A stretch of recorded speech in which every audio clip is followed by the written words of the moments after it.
So where we are today, we're in the control room of Tassal's Proserpine prawn farm. And what we do here is we farm black tiger prawns. The scientific name is Penaeus monodon. They're a native species to Australia, so we're not farming an imported species.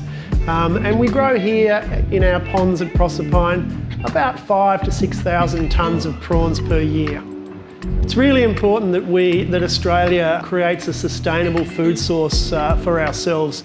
You're probably not aware that most of the prawns that are eaten in Australia are actually imported into Australia from overseas. Some are farmed, some are caught from the wild. Of course, we have our wild caught fisheries as well, but wild fisheries are only sustainable insofar as that they can replicate themselves, and so you can only take so many of them. By farming prawns, we can basically create an opportunity where we can farm as many as we can efficiently produce. So the beauty of having an operation like this here in Proserpine in North Queensland is that it offers a whole range of opportunities for school leavers in terms of employment, whether that's scientific jobs or whether that's technical jobs or trades jobs.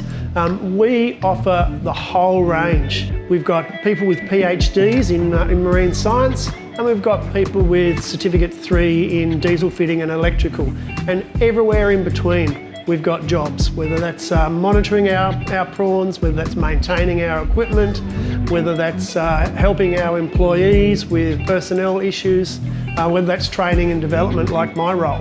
And the other really good thing about it is it's an opportunity for you in your backyard. You don't actually have to leave this area to get a really high quality job in one of the most technologically advanced primary industries in the world, not just in Australia. It's all here in your backyard in North Queensland.